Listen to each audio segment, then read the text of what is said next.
Persona 2 Innocent Sin is a cult classic. It's been praised by its fans, myself included, for its mature story and complex characters. In my opinion, Innocent Sin as well as Persona 3 have the best endings in the series. But there are quite a few videos and analysis done on Innocent Sin and its themes as well as symbolisms. But when it comes to Eternal Punishment, it's sort of the black sheep of the Persona series. I would agree Persona 1 and 2 in general are as well, but Eternal Punishment is a game that primarily revolves around an adult cast. This is what makes it stand out the most in the Persona series. Another thing that's interesting about this game, rather the reception of it, is that I've seen people have mixed opinions. Most comments and discussions I've seen online mostly agree that Eternal Punishment is generally a weaker entry than its predecessor, which is absolutely fine. We are entitled to our own opinions. But I would like to argue that it is as good as Innocent Sin, as well as modern Persona games if you're willing to take the time to appreciate it as its own entity. Before we begin, there are timestamps in the description so you can skip to the parts that don't contain spoilers. I will be summarizing the story, analyzing it, as well as the characters, and giving my spoiler-filled opinion. So if you just wanna hear me give a pseudo-review about the gameplay and art style, you can go ahead and skip to those segments.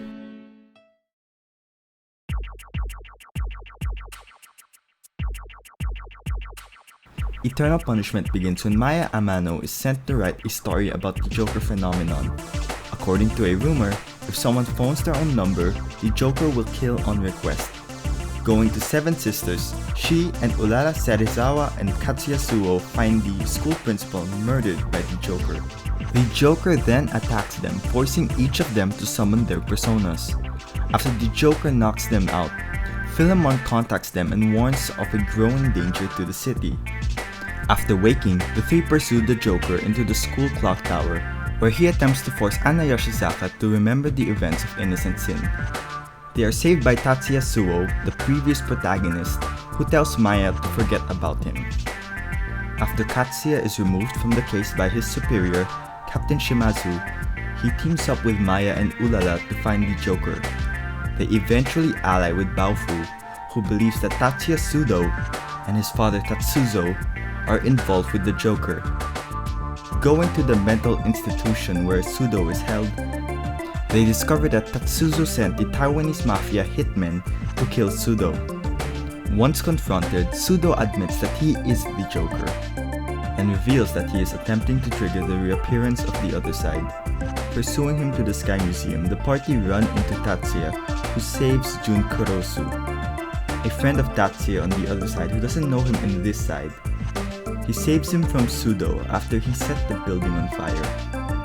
After escaping with the museum's visitors on a blimp, an injured Sudo makes a final attack that damages the blimp before Tatsuya kills him. When the party regroups, Tatsuya has vanished.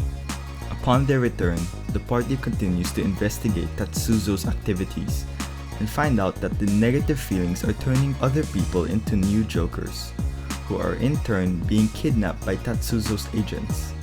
The party eventually learns that Tatsuzo and a secret organization he leads, the New World Order, are manipulating Sumaru's government, corporations, and media for his own ends.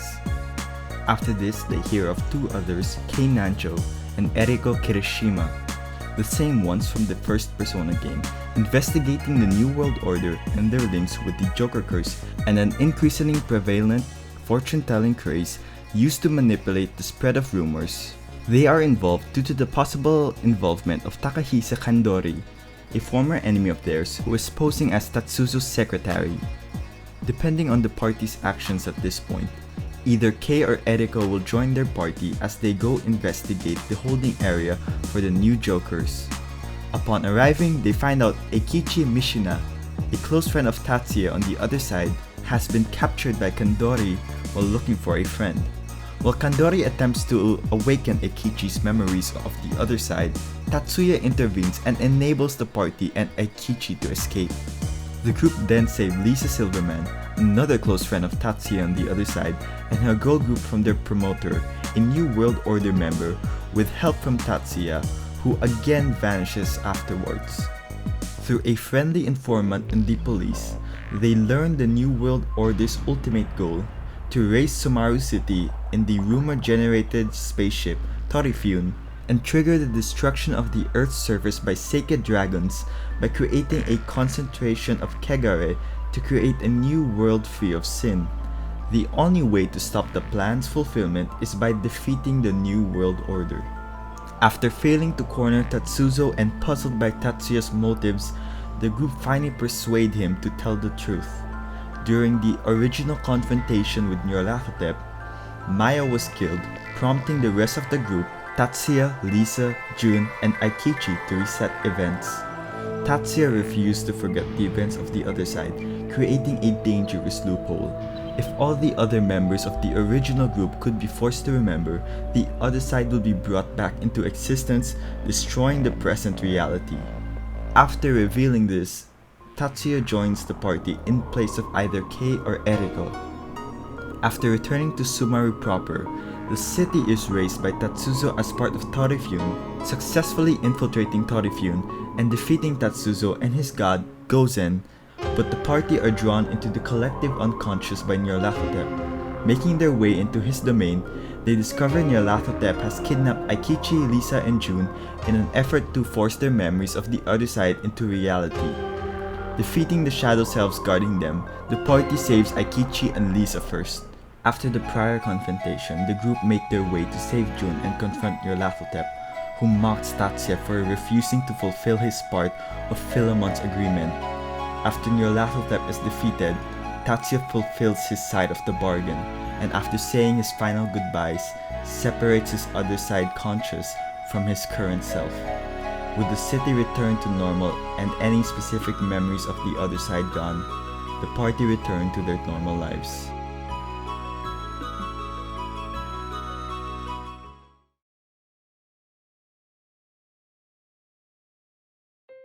Maya's final persona is Artemis, the Greek goddess of hunting and the twin sister of Apollo, which further intertwines the connection that Maya and Tatsuya have as a character.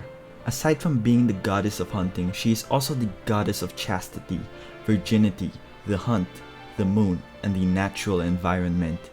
I'd like to emphasize more on the moon aspect. Maya's arcana is that of the moon.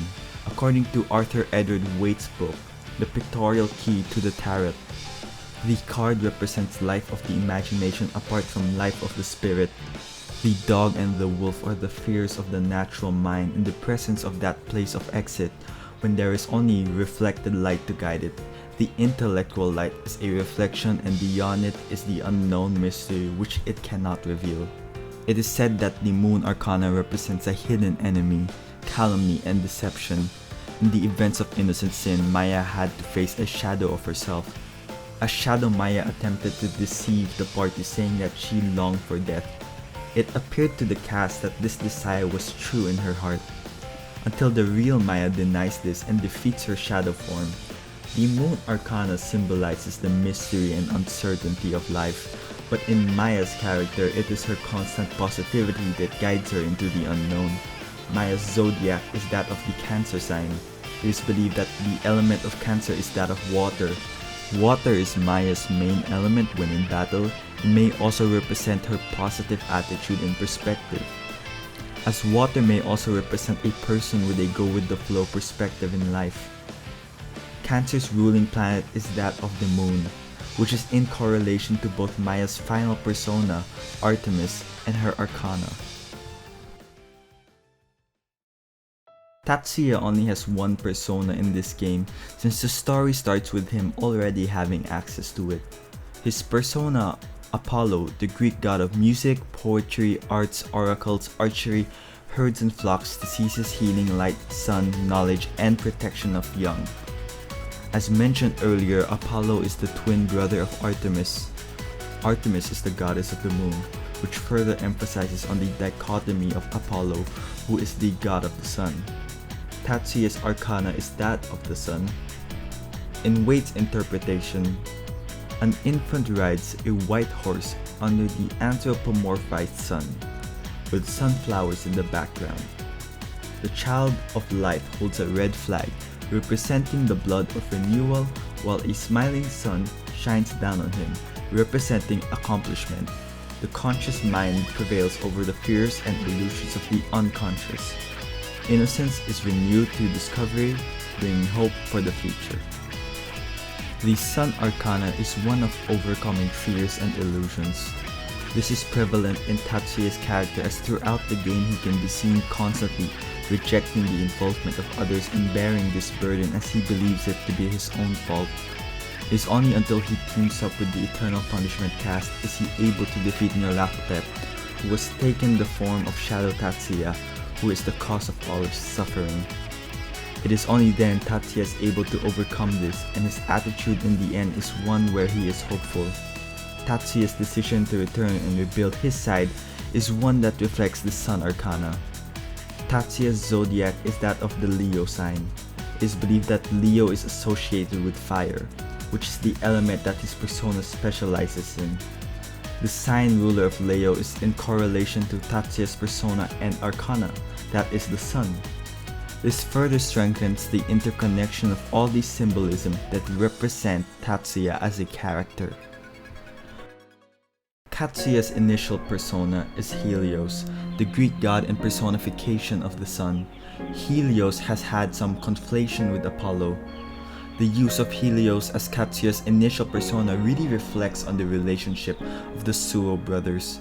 Katsuya's final persona is that of Hyperion, a titan in Greek mythology. Hyperion is the father of Helios, with the former being ascribed the characteristics of the god of watchfulness, wisdom, and the light, while the latter became the physical incarnation of the sun. Katsuya's arcana is that of justice. The choice to use this as his arcana is very clear, as the central aspect of his character is seeking justice for his deceased father. Baofu's initial persona is Odysseus, the legendary king of Ithaca and hero of Homer's epic, The Odyssey. The story of the Odyssey is one too grand in length to discuss in this already long video. But one aspect of his character that I found interesting is his relationship with Helios. Odysseus and his men ignored the warnings of Tiresias and Circe and hunted down the sacred cattle of the sun god Helios. Helios tells Zeus this and demands Odysseus' men to be punished, or else he will take the sun and shine it in the underworld. Zeus fulfills Helios' demands by causing a shipwreck during a thunderstorm in which all but Odysseus drowned. Throughout the game, we see Baofu and Katsuya have a distaste for each other and continually bicker. It's very interesting to see that this conflict can even be seen in the stories that their personas come from. Baofu's final persona is Prometheus, a titan in Greek mythology. Towards the end of the game, Baofu's resolve is that he will help people who suffered as he did. Similar to as in Hesiod's Theogony, Prometheus is tortured for stealing Zeus's fire and returning it to humanity. This causes Prometheus to be tortured by Zeus. I believe the use of Prometheus as Baofu's final persona reflects the loss and grief of Miki that tortured his character. The design of Prometheus as a persona has large rocks attached to his bodies. These rocks represent the rock which trapped Prometheus in his originating lore. The red lines on the rocks represent the energy or fire stolen by Prometheus. Baofu's arcana is that of the hangman. Waite explains that the gallows from which he is suspended forms a Tau cross, while the figure, from the position of the legs, forms a file-fought cross. There is a nimbus about the head of the seeming martyr. It should be noted that the tree of sacrifice is living wood, with leaves thereon, that the face expresses deep entrancement, not suffering, that the figure as a whole suggests life in suspension, but life and not death. The use of the hangman as Baofu's arcana really emphasizes on his pain and torture suffering from the death of Miki. This parallels the torture that Prometheus had gone through in the Theogony. In Baofu's resolve, he decides to use his tortured journey and pain to use it to help people who is going through the same pain that he had. Ulala's initial persona is Callisto, a nymph or daughter of King Lycaon, depending on the myth, and is one of the followers of Artemis. As a follower of Artemis, Callisto vowed to chastity, as did the other nymphs. According to Hesiod, she was seduced and in some interpretations raped by Zeus. Callisto chose to occupy herself with wild beasts in the mountain together with Artemis, and when she was seduced by Zeus, continued some time undetected by the goddess, but afterwards, when she was already with child, was seen by her bathing and so discovered. Upon this, the goddess was enraged and changed her into a beast. Thus, she became a bear and gave birth to a son called Arcas. In one of the earlier parts of the game, Ulala uses the Joker curse on Maya. This parallels the betrayal Callisto had done on Artemis, but unlike in the story, Maya forgives Ulala for her actions. Ulala's final persona is Astrea, the Titan goddess of the stars and astrology, oracles and prophetic dreams. Similar to Callisto, Astrea provoked the lust of Zeus and was chased by him in an attempt to rape her. Desperate, Astrea transformed herself into a quail, but Zeus responded by hunting her down in the form of an eagle. When Astrea found herself cornered, she flung herself into the Aegean Sea, still in the form of a quail, where she drowned and became the island of Delos. This dedication to chastity is what I believe to symbolize Ulala's view on her best friend Maya. She had failed her at first, betraying her by summoning Joker whilst drunk. Through Maya's kindness, Ulala's final persona reflects her newfound outlook and her relationship with Maya. Ulala's arcana is that of the star. It is described as a naked woman kneeling by the water. One foot is in the water and one foot is on the land. Above her head is one large star, representing her core essences, and 7 smaller stars, representing the chakras. In each hand she holds a jug. From one jug she pours a liquid into the water. From the other jug she pours a liquid onto the land. The star arcana is one that symbolizes abandonment. Ulala's failed relationships reflect on her arcana, as she feels that she may never find the right man for her. It is only in the end where this struggle is resolved when she forms a new bond with Baofu. Whether this is romantic or platonic is open for interpretation, as it isn't specifically implied. Lastly, Ulala's zodiac sign is the Sagittarius. It is believed that Sagittarius are violent. Ulala's aggressive and headstrong nature can be seen throughout the game. She can even be seen venting her anger through boxing. But this zodiac is mutable, just like the change her character went through after being forgiven by Maya. I'm putting these two together as they are interchangeable in the story, but go through different character arcs depending on who you choose. Both characters need to be analyzed with their first appearance in mind, but since this video is solely about Persona 2, I will be talking about their arc in this game with minor references to Persona 1. Let's start with Eriko Kirishima. Her initial persona is Nike, a goddess who personifies victory in Greek mythology, and her final persona being Gabriel, one of the 7 archangels in the Bible. Eriko joins the party later in the game, and most of her arc can be seen in the Sumaru TV station dungeon and later in Alaya Shrine. In this game, Eriko is much more fleshed out and has a more vivid ambition and goal to attain the affection of her high school crush. This characteristic of hers was not mentioned at all in Persona 1, but rather in the manga. Most of her involvement in the story was not necessarily tied to the goals of the other cast, but in my opinion felt like it fit the theme of the game.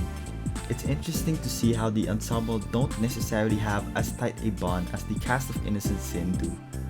Eternal Punishment is more of a parallel to Innocent Sin and shows what it's like to see adults deal with adult problems. This statement can also be applied to Kei Nanjo. Kei's initial persona is Aizen Myo, a Dharmapala deity from esoteric and Vajrayana Buddhist traditions. It's interesting to note here that Nanjo is the only party member in the game to not have a Greek god or goddess as his initial persona, but this is understandable as his journey starts in the first Persona game. His final persona isn't a mythological deity, but rather the butler who sacrificed himself for Kei in Persona 1, Yamaoka. It's very interesting to see the effect of Yamaoka's death in Kei's life. It moved him to the point where he dedicated his life goal to be the #1 man in Japan in honor of his deceased butler. With Yamaoka watching over Nanjo as a guardian angel and adds his persona, we get to see him go through his resolve in this game. Kei Nanjo didn't truly understand what it meant to be #1.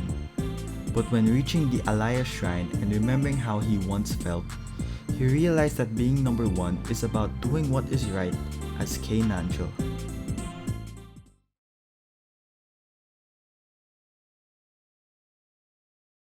I will be discussing the gameplay of the PS1 version of the game as the PSP version remains untranslated.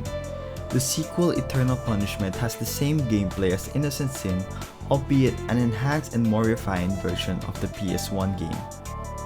If you haven't played Innocent Sin or played the PSP version of it, let me explain. The game is a traditional JRPG where the player takes control of a group of characters. Unlike Persona 1, it has an adjustable third-party angled overhead perspective when the player is in a dungeon.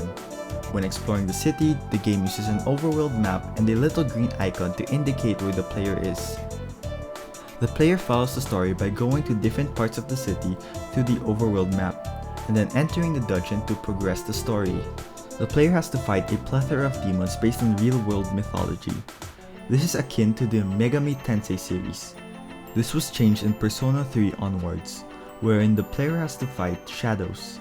The battle mechanic of this game may turn off people who are accustomed to the modern Persona games, but if you are a fan of older and hardcore JRPGs, you'll definitely enjoy this game. The battle system is turn-based and the characters can hit anyone in the map, unlike the grid system of Persona 1. The player can select different skills that their personas know and use them to defeat the enemies in order to win the battle. Depending on the persona used, it will drain a certain amount of SP for every move that persona knows. Unlike modern Persona games wherein different moves drain a different amount of SP or HP. Each persona equipped has a different elemental affinity where certain move types deal more or less damage on said persona. While a persona is usually weak at first, the more it is used, the stronger it will be and its rank will increase, with rank 8 being the highest. The higher the rank, the more moves the persona will learn. Another useful type of attack to use in battle are fusion spells. Fusion spells are triggered when 2 or 3 characters use a specific sequence of spells to deal massive damage onto an enemy. The player is also able to change the order of which character goes next in battle in order to trigger a fusion spell. The default battle mode is where the characters will continue to use the moves chosen at the start unless the player cancels it through the circle button. The other mode is called solo, and it allows the player to reselect a character's moves as soon as the round ends. Both battle modes allow for the player to pause in the middle of the battle and reselect the moves of their characters, use an item, or think of a new strategy. These battle modes can be changed anytime in battle. Similar to most Megaten games, the player can contact the demons and choose different choices of dialogue or actions depending on the character used. The player is able to select up to 3 characters to use when contacting a demon, though the result may vary depending how far the game has progressed, as certain characters would prefer to not work with one another. Demons have 4 different feelings. Joy, which causes demons to get into contracts with you. When you've got a contract with a demon, you've got one for all demons of that type. This is symbolized by a magic circle under the demon when you're in combat. Contracts alone don't do anything. But if you evoke joy on the same demon 3 times again, said demon will give you cash, goodies, or information at your request. Next is anger, which causes the demon to go hostile and may even break a contract. Fear will paralyze the demon or scare them off altogether. Lastly is interest. Evoking this 3 times will allow the demon to give you the tarot of their arcana. These tarot cards can be used for summoning new personas of that arcana. Unlike newer Persona games wherein only the protagonist can change their persona, in this game the entire party are capable of changing the personas both in and outside of battle. The Velvet Room is in this game as it is in every Persona game, but functions a little differently this time around. To summon a new persona, the player has to collect enough tarot cards of the same arcana. Once they have enough, they can summon a persona of that arcana depending on how much cards needed. In the Velvet Room, there is a character known as the Demon Painter. This character allows the player to use their blank tarot cards and turn it into any arcana they please, excluding the full arcana. Another mechanic that's very useful in this game is called mutation. Mutation is a type of growth that occurs after a fusion spell, which may increase a persona's stats, increase its rank by 2, learn a hidden skill, or even trigger an evolution. Many personas have a small chance of evolving into another persona of the minor arcana that is closest in level once reaching rank 8 and finishing the battle with a fusion spell. When the persona shows signs of evolving, it can be brought to Aiur in the Velvet Room to evolve. Lastly, there is the rumor mechanic of the game. This rumor aspect of the game is directly intertwined with the story. By spreading a rumor in the Kuzunoha agency, the player can get access to better weaponry and medicine stores, spawning rare demons, or expand the inventory of pre-existing stores. To collect these rumors, the player has to collect said rumors by regularly talking to rumor mongers, which can be found all around Sumaru City, and then paying Kuzunoha agency to spread them and turn it into reality. So I've talked about the gameplay aspect in an objective perspective, telling you what it is on paper. But I personally want to talk about what I think about the gameplay and if it's any fun to play. I've heard a lot of people have distaste for the gameplay of Persona 2 since it lacks the mechanics of what makes modern Persona games so great. A lot of people as well seem to have the perception that Persona 1 and 2 are just not playable and clunky without even trying it. This really saddens me, as I think for a traditional JRPG that came out in 1999 and 2000, it still feels really fun to play. Despite it not having the social sim elements, the stylized user interface, the intricately designed palaces of Persona 5, or even just the modern battle mechanics of the newer games, the gameplay still feels refined up to this day.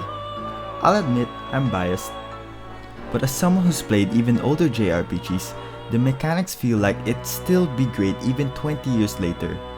The UI may look old and the battles may be mind-numbingly slow. It's not borderline unplayable like how some people make it out to be. You can even turn battle animations off to speed up the battle, or if you're playing on an emulator, you can just speed it up. Try playing any of the SNES Shin Megami Tensei games. They feel impossible to play without a guide. I know not everyone is into old JRPGs like I am, but I hope you're willing to try it out before making an opinion on it. If you don't like it, at the very least you have an amazing story to accompany your playthrough. Personally, I like the combat system a lot. I don't think I like it more than the modern games, but it's definitely more unique than other JRPGs. I'm a big fan of the order system and fusion spells. I think it's really fun to pause in the middle of the battle to pull a clutch to heal or revive a party member. As for the Velvet Room mechanics, I personally prefer it more than the shuffle time of 3 and 4, as it feels less random and you have more control in getting cards. It's not better than 5, but it's still really fun mixing up party members when contacting demons and seeing some funny dialogue and character interactions. My particular favorite is when Maya, Ulala, and Eriko try seducing a demon. I just find the voiced lines really funny and random. These days, the Persona series is well known for its flashy UI, and I'll admit Persona 2 has an ugly UI. But I wouldn't say it's confusing, as everything seems clear and laid out properly. With some JRPGs, it feels like there are too many menus to switch to, but fortunately, despite this being a PS1 game, it isn't too bad. To be frank, the PSP UI looks miles better than the PS1 version, but it honestly isn't a massive improvement and at times feels like a downgrade as it confuses me. I'd rather have a UI that works well and works fast than a UI that looks stunning but is a chore to go through. I think my opinion on the gameplay is sort of a niche one. I understand if the gameplay turns you off, and to be honest, the PS1 version did turn me off since I came from the PSP version of Innocent Sin. But as I played the game, I realized I enjoyed it quite a bit and even more than the PSP version despite how it looks. If the story of this game interests you, or if you're a fan of the Persona series and had never played this game, I highly suggest you play Persona 2. Don't let other people's opinion on it have an effect on your view of the game. Don't even let my opinion affect yours. Make your own opinion and see if you like it.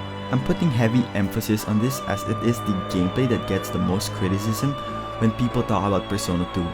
If this video doesn't convince you to try it out, at the very least don't talk about it as if you've played it, and respect other people's opinion on it, whether they like it or not.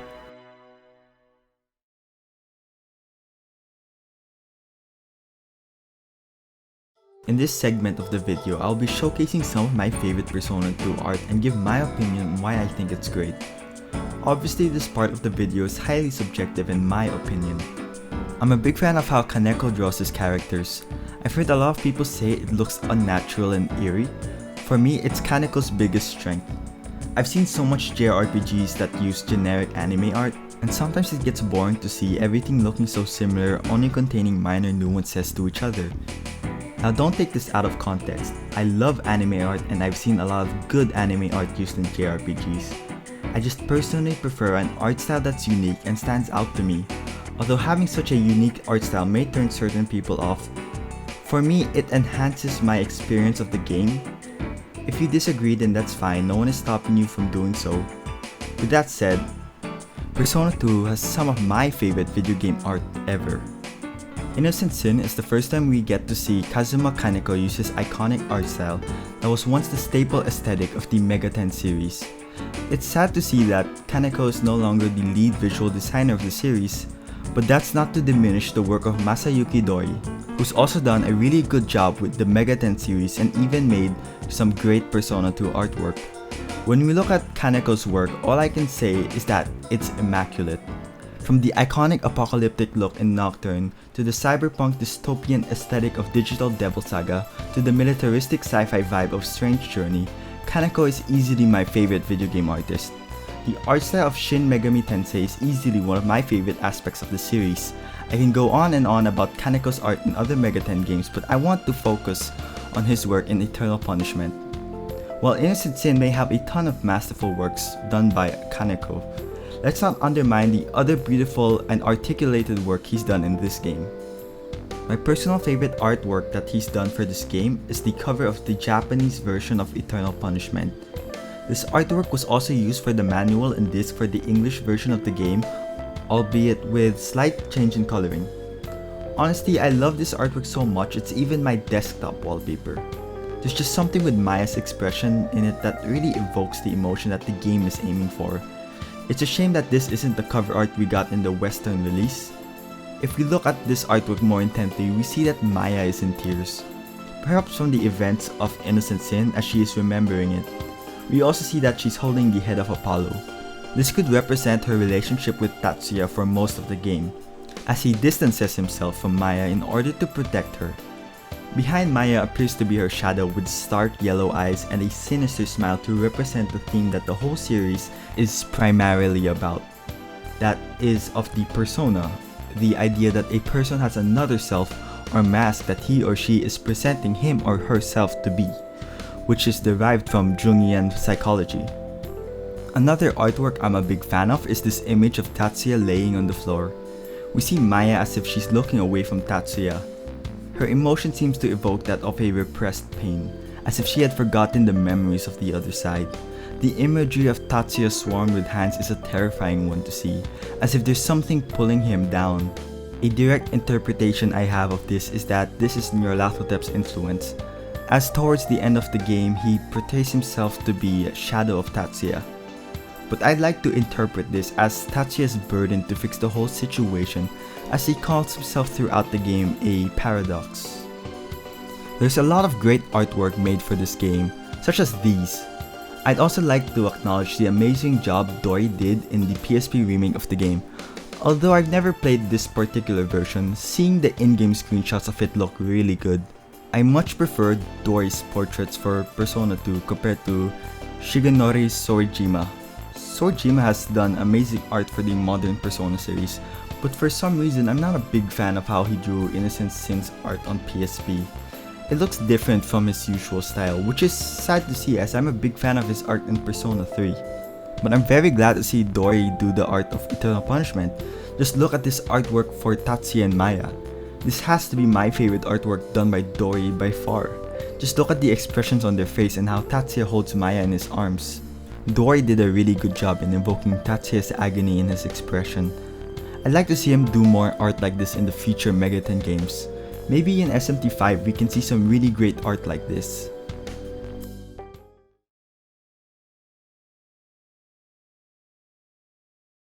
Before I talk about my experience with Eternal Punishment, I first want to talk about my introduction to the Persona series. My first introduction to the Megami Tensei series was with SMT4 Apocalypse.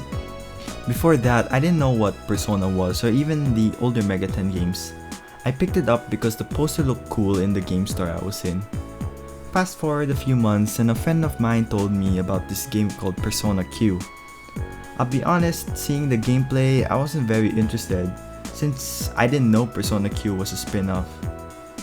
But when I saw my friend play and he showed me one of his, personas or demons, I saw that he had a McCoy, and I was very confused because in the game I was playing for Apocalypse, I also had a McCoy. So I pulled out my 3DS and I showed him,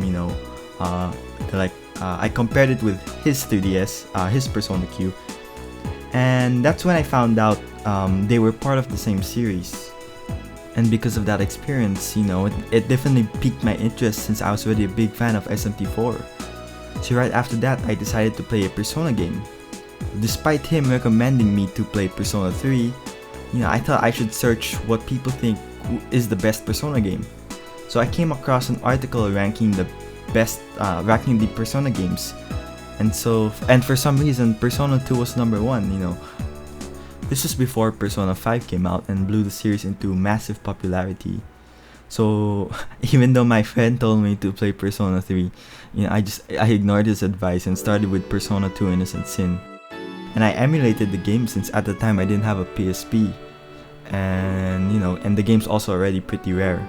And I binged through that game for about a week, and it blew my 15-year-old mind. I'm not going to go too deep with my experience with Innocent Sin, but I just want to say that it's a game that moved me for years.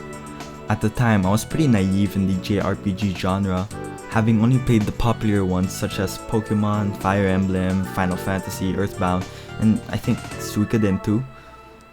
The themes of the game were very prevalent in where I was in that age. Many of the characters, their actions, and even the dialogue moved me, even though a lot of the times the plot had me confused since I was a dumb kid. But it was so vivid and distinct in its portrayal of forgetting a memory or forgetting someone, and the inner pain of regret was, it was something that I could really relate to. Who was I? How would I feel if one day everyone forgot who I was? A lot of existential questions entered my mind when I finished the game, as well as the fact that the ending had moved me in a way no game had up to that point. Persona 2 Innocent Sin is one of my favorite games of all time.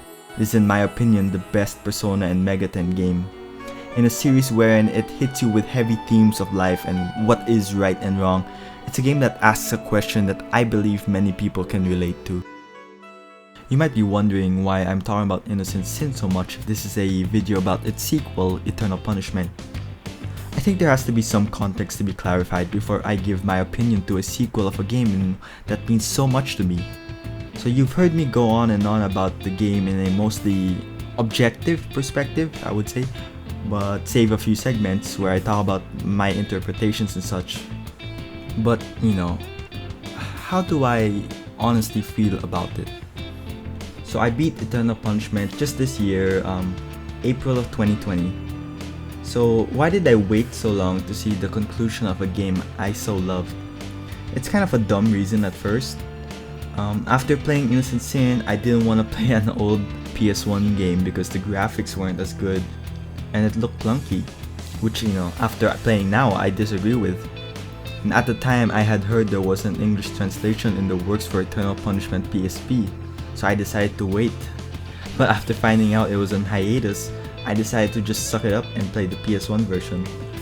This was 2 years after playing Innocent Sin. I bought the game on my PS Vita and played it up to the part where you meet Eriko and Nanjo. But for some reason, since I was hacking my consoles, my save got corrupted, and not just once but 3 times. I was discouraged, so I dropped the game for a while. A few years later, it's 2020 and I'm on a Megaten binge due to quarantine. I just beat Digital Devil Saga 1 and 2, Soul Hackers, Tokyo Mirage Sessions, etc. Looking for the next game to play, I remembered Eternal Punishment, and I really didn't feel like starting it again for like the 4th time. But I thought, yeah, I'll just emulate it on my laptop, and after that I binged it in like a week. And was I scared to be disappointed? Was this the ending I wanted to see for the characters I love so dearly? I think it was different from what I expected, in a good way rather. It was actually quite sad and really painful to see my favorite characters go through such a tragedy. Let me start with what I thought about the story. Seeing the opening, albeit 4 times, I think it really did a good job setting the tone for the rest of the game. I also enjoy playing as Maya more this time around, since Tatsuya is such an interesting character in this game. In Innocent Sin, we had enough screen time to get to know Maya, so I really enjoyed how the game decided to change perspective. We didn't really need to focus on Maya this time around, so it was a good decision. I'm a big fan of the cast. I absolutely love how it focuses on adults, further emphasizing on the dichotomy and being parallel to Innocent Sin. Although the plot sometimes felt too familiar to Innocent Sin, seeing it's a parallel to the other side, it makes sense in a storytelling perspective. I'm really glad with how this story is connected to Persona 1. It's a very nice nod to those fans of the first game and wanting to see more of the Persona 1 cast. And it's not necessarily needed to play the first game to understand these characters per se. But since I played this before Persona 1, I think it increases your enjoyability of seeing them interact with the Persona 2 cast if you've played that game first. I don't think I was fully invested in the arcs of the Persona 1 characters since I was lacking in a bit of context, but I did enjoy them and their character arcs in this game. I think seeing how they turned out in this game made me enjoy my playthrough of Persona 1 much more. With how in-depth I went in analyzing the characters of this game, it's safe for me to say that characters are what I find the most important aspect when it comes to storytelling. While it doesn't necessarily matter in every game for me or even in other media, Eternal Punishment helps reinforce that belief I have that characters are the most important part of a story. The cast in this game is easily equal to the Innocent Sin ensemble, and one of my favorite in the whole series. I find it more realistic when characters don't necessarily like each other. Let me elaborate on that more. I'm a big fan of Baofu's character. He doesn't necessarily have any attachment towards his teammates and constantly bickers with some of them. Baofu has a goal and sees the crew as a means of fulfilling his objective. Eternal Punishment is a game that revolves around adults with adult problems. I feel as if it's more realistic seeing how these characters interact with each other as compared to how other cast ensembles interact with each other in other games of the series. I talked about the ending of each character in the character analysis segment, so I'll be talking about what I think of the ending as a whole and focus on the main cast. Seeing the satisfying defeat of Nyarlathotep was really something I wanted to see because they lost in the previous game. In my opinion, Persona 2 does the best job in tackling the grandiose aspect of Persona. I'm referring to how Persona 3 has Nyx, Persona 4 has Izanami, and 5 has Yaldabaoth. I felt like those games aside from 3 would have been better being more self-contained and ending with, for 4 ending with when Adachi had been arrested and for 5 when Shido had been arrested. To me, those games really built those characters up as the true antagonist that the story was culminating towards to and felt off and unnecessary to me. If you disagree, that's alright, that's just how I feel. Persona 2's take on this aspect of the series is done excellently. The final boss of every Persona game is this manifestation of an evil side that humankind has. What I like about Nyarlathotep is how you can tell that he is involved in the story, how he manipulates other people and is actively trying to destroy humanity. In Persona 4 and 5, we are expected to believe everyone is bad because of these entities when they were just introduced at the end. Nyarlathotep really feels like the true antagonist, and his dichotomy with Philemon makes it more believable that these two are the manifestations of the good and evil in man's heart. His defeat in Eternal Punishment is one of the most satisfying bosses to beat in a JRPG. You're defeated by him in the first game and lose everyone you love, and when you finally beat him here, it really feels like that this is the moment that both games were leading up to. As mentioned earlier, Tatsuya returning to his world after trying to prevent what happened in this side was a very selfless and heroic burden that he had to bear. Him finally getting his revenge on Nyarlathotep as he dealt the final blow was the catharsis to his character. It really saddened me to see him say goodbye to the Eternal Punishment cast and ask them to take care of Maya. I also like how Baofu and Ulala ended up together towards the end of the game. The two had a very strong chemistry throughout the whole game, and to see them together is a satisfactory conclusion to both their stories. As well as Baofu using his real name, Kaoru, and telling Miki that it's his turn to help those who's been affected the same way he has. It says a lot about the growth of his character. If you are a fan of the Persona 1 cast, seeing them all together and talk about their life after defeating Kandori is such a sweet thing to see. It's a very nice homage. Seeing them talk about their lives now is something any Persona 1 fan will enjoy. I found it really funny that I used the butchered localized names of the PS1 translation. I had to search up who was who because I couldn't recognize them with their names, especially Reiji or Chris in this game. I also do wish they'd show all the characters like Masao and Ayane, but if I'm not mistaken, they were abroad or something. I also like how they showed the protagonist, or Naoya, from Persona 1, and I kinda wish, though they did show his design from the first game, I do wish they'd show his design when he's older. That I do understand why they didn't, he's a self-insert character. One of my favorite moments of the entire game is when the Innocent Sin cast get together at Alaya Shrine. As I grew very attached to these characters in the first game, I was disappointed to see that they're not with me this time around through this journey. So to see their conclusion was something I really enjoyed. But once again, it's not a happy ending for these characters. Seeing how they're all crying together, unsure for what reason, is something I'm very glad Eternal Punishment does, as it honors the first game and does not change the message of what these characters went through, but rather shows what happens to them in this side. It's just a moment that made me even sadder with the ending of Innocent Sin. Other characters like Katsuya, who may not be my favorite character, but seeing his relationship with this side's Tatsuya was something. It was a nice growth to see. Throughout the game, Katsuya is distant from his brother, but to see him connect with this Tatsuya just goes to show how the other side's Tatsuya affected him and his realization that he needs to be there for him. Just seeing those two talk about their father and Tatsuya realizing what he wants to be as an adult, Katsuya teaching him how to be a detective. It was a very heartwarming scene to see. And lastly, I want to talk about the final scene of the game. Seeing both protagonists in the final shot of the game cross each other and Tatsuya not recognize Maya, it just broke my heart. As Maya turns around to get one last good look at Tatsuya as he drives away, it made me feel really sad. It feels like a happy ending, but at the same time it doesn't. In one hand, the Eternal Punishment characters are alive and moving on with their lives. In the other hand, the Innocent Sin characters still lost their memories, and the Tatsuya of this side doesn't know the relationship he once had with Maya. I love how it does not change the message of Innocent Sin, which is the pain of being forgotten, or what it at least means to me. In fact, I think it makes the ending of Innocent Sin even more tragic and much sadder. But what do I really feel about the ending of Eternal Punishment?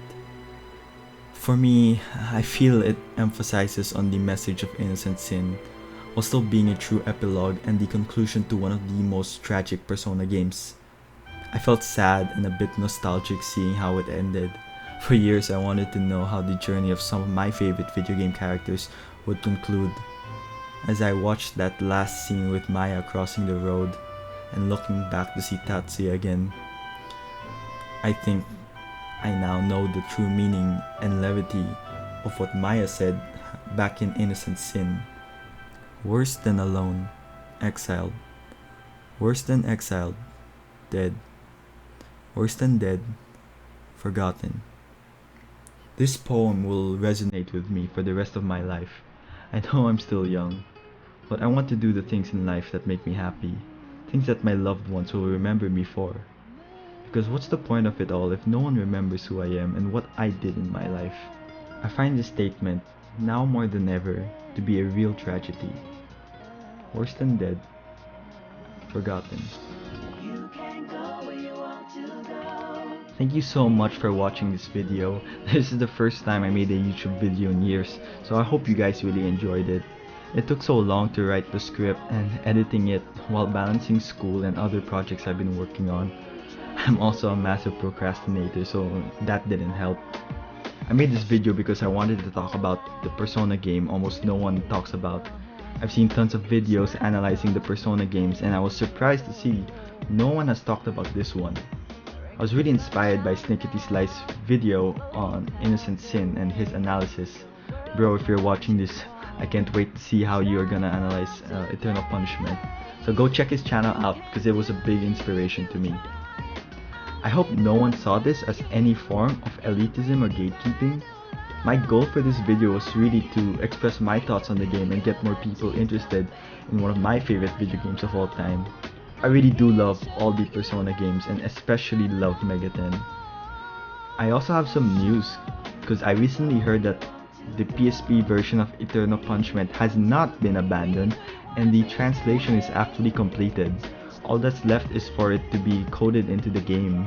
I absolutely cannot wait to play it, and I may even talk about it in the future. I really want to see the added Tatsuya route in the game and may even do a video on it once it's out. If this video has interested you in any bit with Eternal Punishment, I do hope you play the PS1 version, and you could also wait for the PSP version. Either way, you'll have I hope you have a great time with it. So I'm gonna go shamelessly plug some of my other projects now. You guys can leave if you want. But first you can follow me on Twitter. You can also check out the Control Room podcast over at the Faulty Rocket channel and on Spotify. My good friend Kyle and I upload weekly and we usually talk about topics we're interested in, such as Persona, SMT, video games, anime, a lot of stuff. So with that said, I'd like to hear your thoughts on my video, and if you agree or disagree with it, let me know in the comments. If you have a different analysis or a different understanding of the game, I'd like to read that. I'll try to reply to as many comments as I can if you have anything interesting to add to the topic. But yeah, I'll see you guys when I feel like making another video. I'm a bounce.